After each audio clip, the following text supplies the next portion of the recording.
आप लोगों को आप लोगों के हिस्से के 25-25% मिल जाएंगे। हंस के मत बोलो, मुझे सचमुच में मेरे पैसे चाहिए। सचमुच दूंगा। सही कहा आपने। मेरी मुसीबत आप क्यों झेलें? घर बिकते ही आप लोगों को आपके हिस्से के पैसे मिल जाएंगे। हाँ? नहीं नहीं, मुझे मेरे पैसे नहीं चाहिए। मैं ये घर छोड़ के नहीं जाऊंगी। मैं क्यों जाऊं ये घर छोड़ के? 25% मिलने के बाद दूसरा घर मिले ना मिले?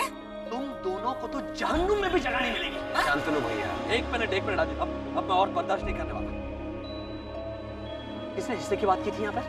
पूनम, तुम्हें ये घर छोड़कर नहीं जाना है ना? नहीं। फाइन, तो तुम यहीं रहो। और किन्नरी, तुम यहीं पे रहो।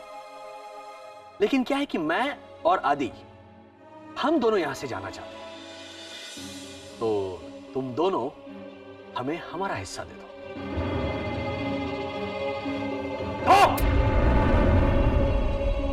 देखो पूनम, इस पूरे बंगले की कीमत कम से कम 18 करोड़ रुपए है। ऑलराइट?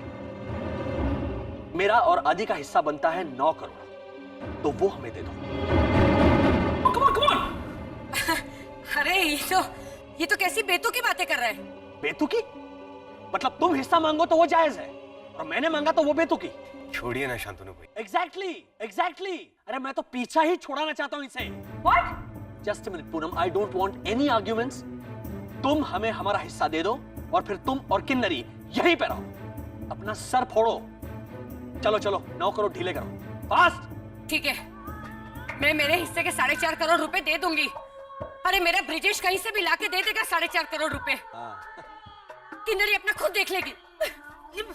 पूनम दीदी, आप आइए। पूनम दीदी, ये क्या बोल रहे हैं आप? मैंने हेलो हस्बैंड और चैंपियन, निकल गई सारी अकड़। हिस्सा मांगने आए हैं। आप क्यों इतना अपसेट हो रहे हैं? और नहीं तो क्या दिव्या, देखा किस तरह बात कर रही थी पूनम? वो हमारी बहन है, at least she should try and understand the situation. और वो इडियट किन्नरी, वो भी साथ हो गई इसके। आप फिक्र मत कीजिए, कुछ नहीं होगा, सब ठीक हो जाएगा। पूनम दीदी ने किन्नरी को राधा गोपी का वास्ता दिया होगा और किन्नरी मान गई।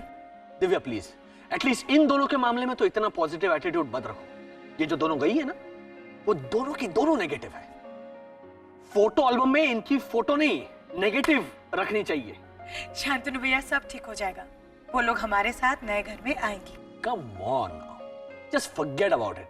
मैं कह रही हूँ ना, वापस आएंगी। पहले किन्नरी आएंगी, उसके पीछे पीछे फिर पूनम दीदी आएंगी। उनकी वजह कुछ भी हो, लेकिन वो आएंगी जरूर।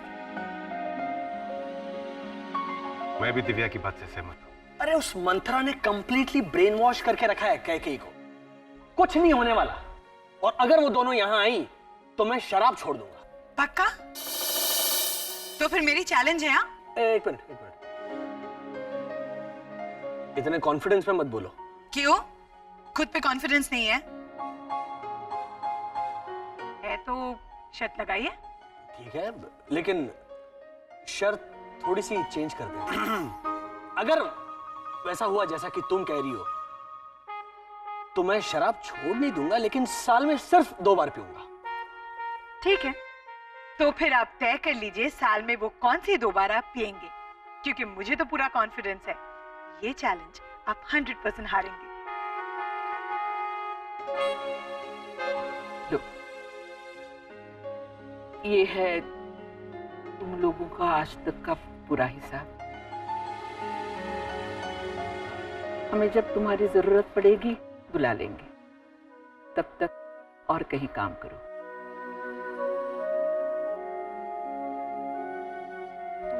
तुमको ये क्या कुसुर हो रहा है? नहीं मौसी, कुछ नहीं। नम्रता, जो मन में है ना, खुल कर कहो। हमारा कहना यह है मौसी कि तुम कहो ना। हाँ, हम अपने सर पे कर्ज लेकर नहीं जा सकते मौसी। आदित्य भैया से मैंने अपनी बहन की शादी के लिए 30,000 का लोन लिया था, और मैंने 40,000 का, जो कि 2-2 हजार करके हर महीने हमारी सैलरी में से एडजस्ट होता था। अमृता, तुम्हारी सैलरी 5,000 है। 2,000 काटने के बाद भी हम 3,000 देने की स्थिति में अभी नहीं हैं। आप हमारी पूरी तनख्वाह काट लीजिए मौसी, हम एडजस्ट कर लेंगे। और जब पूरा कर्ज चुक जाएगा तब आप बेशक हमारी छुट्टी कर दीजिएगा। ये सैलरी ले लीजिए। और मेरी भी। अमृता, तुम बहाना करके मौसी, आज तक हमें इस घर में नौकर किसी ने नहीं समझा, हमेशा इस घर का मेंबर ही समझा है। लेकिन ये साबित करने का मौका हमें आज मिला है। हमें अलग मत कीजिए मौसी, हमारे बिना ये घर पूरा नहीं होगा। पगली,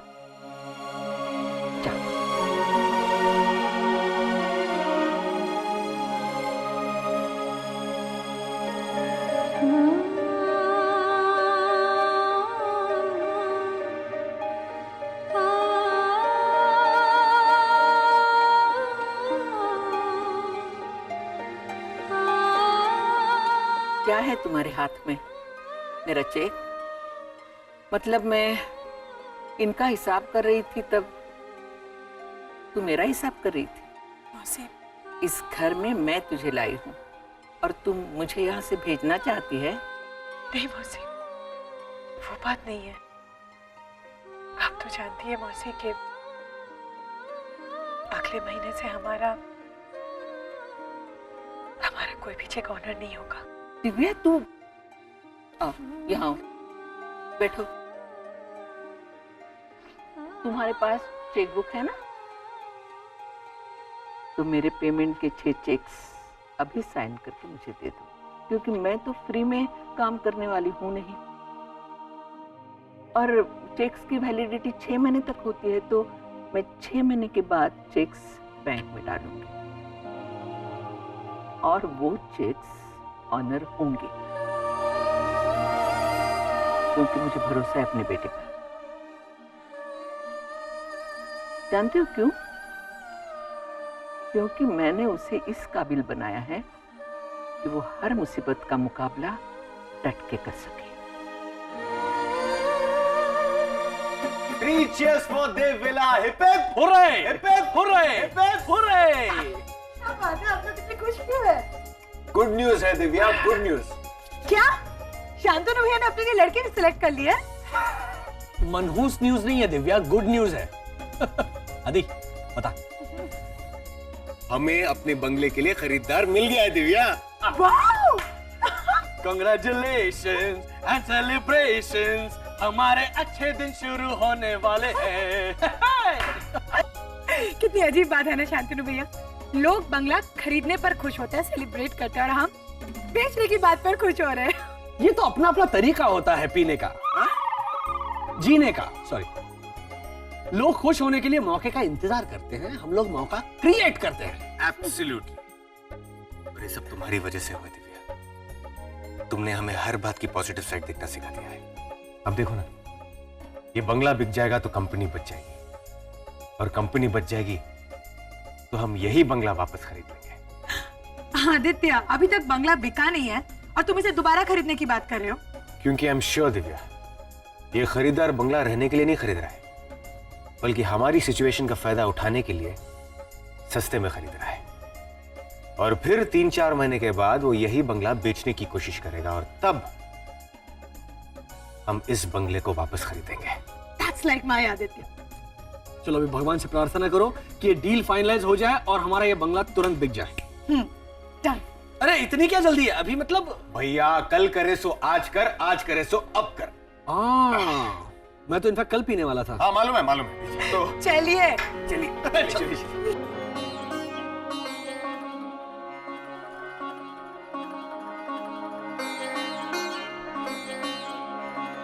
हे भगवान, हमारी ये डील फाइनल करवा देना, ये बंगला बिकवा देना। और मुझे ताकत दे भगवान कि मैं बहुत जल्द दिव्या को फिर से इस घर की मालकिन बना सकूं। और भगवान मेरी कैपेसिटी बढ़ाना पीने की।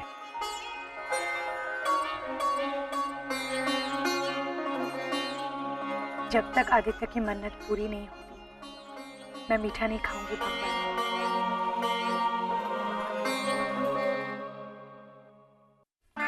माँ हम ऐसा कुछ नहीं करेंगे। करेंगे। अरे आप समझते क्यों नहीं हो? अरे समझती हूँ, क्यों नहीं? सुरेखा चाची क्या करने की बात पर झगड़ा हो रहा है चाची? अरे किन्नरी, ये लड़की ना हमारी नाक कटवाने पर तुली है। मैं सिर्फ इतना कह रही हूँ कि जो मेहमान डिनर के लिए आएंगे उनके लिए हमें एक अच्छा सा रिटर्न गिफ्ट लेना चाहिए। भाभी आप ही बताइए, ये सब फालतू का दिखावा करने की क्या जरूरत है? अरे मैं दिखावा करने की बात कहाँ कर रही हूँ, मैं तो सचमुच रिटर्न गिफ्ट देने की बात कर रही हूँ। अरे हम लड़की वाले हैं तो क्या हो गया, उन्हें भी तो पता चलना चाहिए कि रेखा जैसे दिखने वाली सुरेखा के घर पे रिश्ता कर रहे हैं, जिसका भतीजा और कोई नहीं आदित्य बलराज है। पता है उन्हें। अब मानसी चुप रहो, चलो आओ बैठो। समझाओ कोई इस लड़की को। मैं जो कुछ भी कर रही हूँ वो ससुराल में उसकी इमेज अच्छी बने इसलिए कर रही हूँ। अरे लोग तो क्या क्या करते हैं अपने बच्चों के लिए। हाँ सही बात है चाची, लोग बच्चों के लिए क्या कुछ नहीं करते, खासकर अपने बच्चों के लिए। तो चाची क्या गलत कर रही है? भाभी आपको पता नहीं है इन्होंने क्या अनाप शनाप सोच रखा है। 3000 लोगों को बुलाएंगे ये शादी में। और मीडिया वालों को तो मैंने जोड़ा ही नहीं है। अरे भाई वो लोग तो ऑफिशियली आएंगे ना शादी कवर करने के लिए। इतनी फेमस सुरेखा के भतीजे आदित्य बलराज की चचेरी बहन की शादी जो है। माँ फेमस कब हुई? ये लो बोलो, सोसाइटी के सारे लोग मुझे पहचानते कि नहीं? सोचो, शादी अगर धूमधाम से नहीं हुई तो अखबार में छपेगा क्या? इसीलिए कहती हूँ कि बारातियों को ना हम हेलीकॉप्टर से लाएंगे और उन्हें उतारेंगे पैराशूट से। तो नाचेंगे कैसे? हवा में ऐसे लटक के? बल्ले बल्ले बल्ले बल्ले बल्ले। देखो देखो मामा, कितना बकवास आइडिया है। मानसी शांत रहो, शादी कैसी होगी उसकी प्लानिंग हम लोग करेंगे। चाची आप कोई फिक्र मत कीजिए। अरे तुम लोगों के होते हुए मुझे फिक्र करने की क्या जरूरत है? मैं तो सिर्फ इतना ही चाहती हूँ कि मेरी तरह आदित्य का नाम भी सबकी जुबान पर रहे।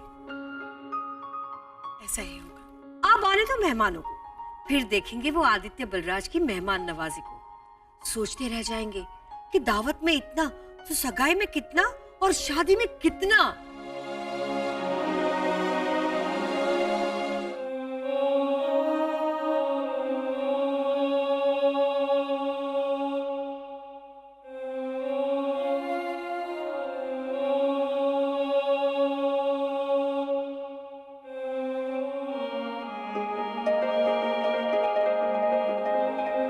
आदित्य सर, हमारे रिसर्च डिपार्टमेंट ने ये आर्टिफिशियल सिल्क का सैंपल भेजा है। I don't think it's up to the mark, पर आप देख लीजिए।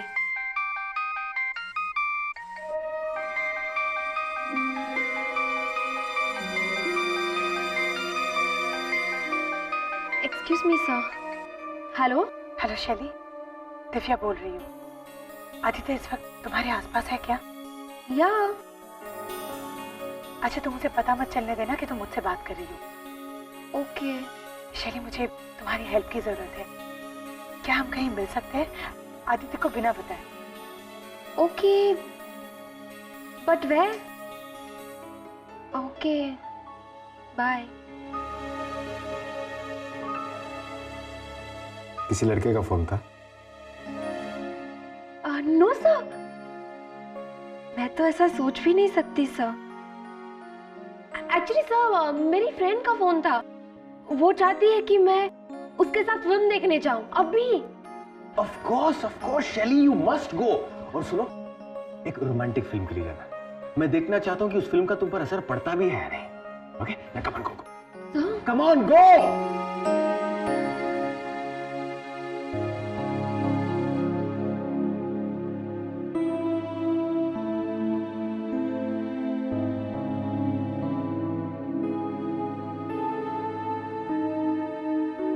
शैली, मैं अपनी ज्वेलरी का एग्जीबिशन करना चाहती हूँ। I want to sell them.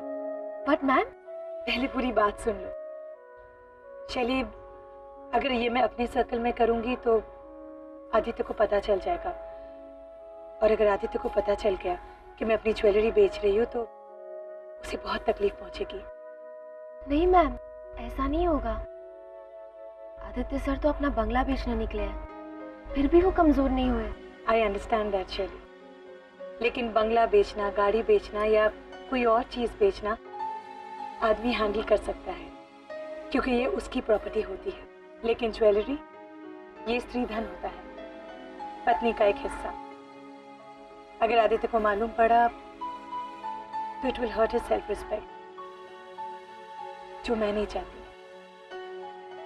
शैली, इसीलिए मैं ये एग्जीबिशन तुम्हारे फ्लैट में रखना चाहती हूँ। मेरे क्या हुआ, तुम्हें कोई प्रॉब्लम है? नो मैम, इनफैक्ट मैं तो जानती हूँ कि आप ये आदित्य सर को सपोर्ट करने के लिए कर रही हैं, and in fact I am proud to be associated with people like you. पर मैम, एक्चुअली मैं अपने पापा के बारे में सोच रही थी। ओहो, मैं सो सॉरी, मैं तो भूल ही गई थी तुम्हारे पापा के बारे में। इट्स ओके, मैं कोई और इंतजाम कर। No no ma'am, please don't do that. नहीं नहीं, मेरी वजह से तुम उन्हें क्यों तकलीफ दोगी? डोंट वरी मैम, इनफैक्ट मेरे पापा खुद पूना जाना चाहते थे, तो मैं उन्हें एक दिन पहले ही भेज दूंगी। आपने मुझ पे भरोसा किया है मैम, मुझे उस पर खरा उतरने का मौका दीजिए प्लीज। मैम, ये एग्जीबिशन मेरे फ्लैट में ही होगा और मैं अपने सारे फ्रेंड्स को बुला लूंगी ताकि ज्यादा से ज्यादा सेल हो। Thank you so much. मुझे पता था तुम मेरी मदद करो, क्योंकि आदित्य हर रोज मुझसे तुम्हारी तारीफ करता है कि तुम कितने जुनून के साथ लैब में लगी रहती हो। देखना, जल्द ही निकलेंगे इस क्राइसिस से तुम्हारे आदित्य से।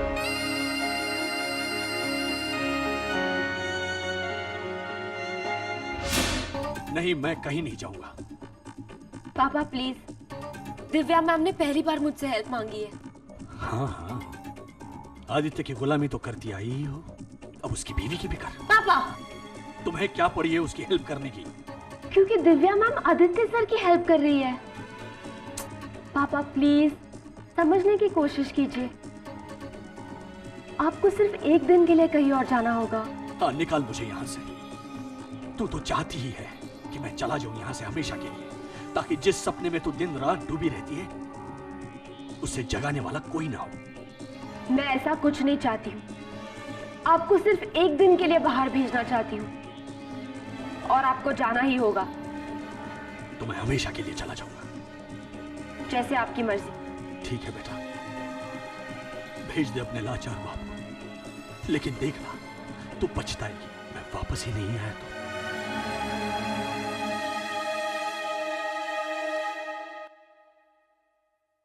हाँ तो लेडीज एंड जेंटलमैन, जल्दी बोलिए, गोपी की ये साइकिल जो आदित्य मामा ने उसे गिफ्ट दी है अब नीलाम होने जा रही है। कितने की बोली लगाते हैं आप? बोलो बोलो। हाँ तो जेंटलमैन, आप बोलिए। 1000 रुपए। वाह, 1000 रुपए। 1000 रुपए 1, 1000 रुपए 2, 1000 रुपए 3। हाँ तो जेंटलमैन, ये साइकिल आपकी हुई। गोपी, तेरी तो ये साइकिल बिक गई।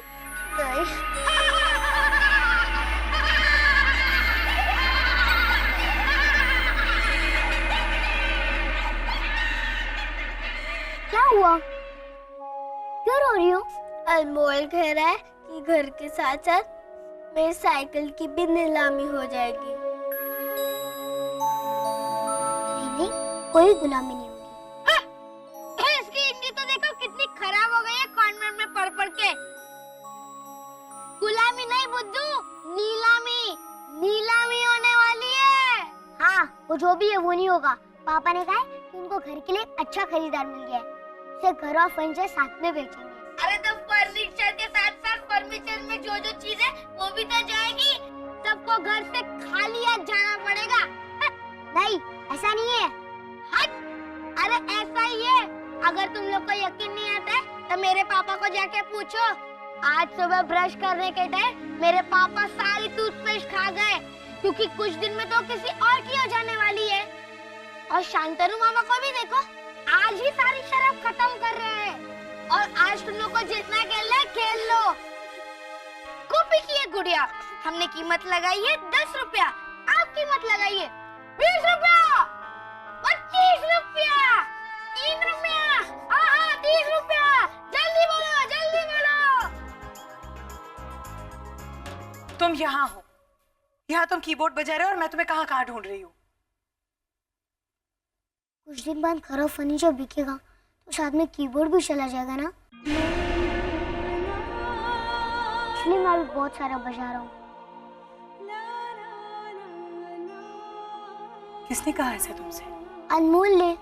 झूठ बोला उसने। लेकिन अब तो वो सच बोलता है। उस दिन उसने सच बोला था कि मैं आजाद हो गया। ओफो, वो तो उसने गलती से सच बोल दिया था।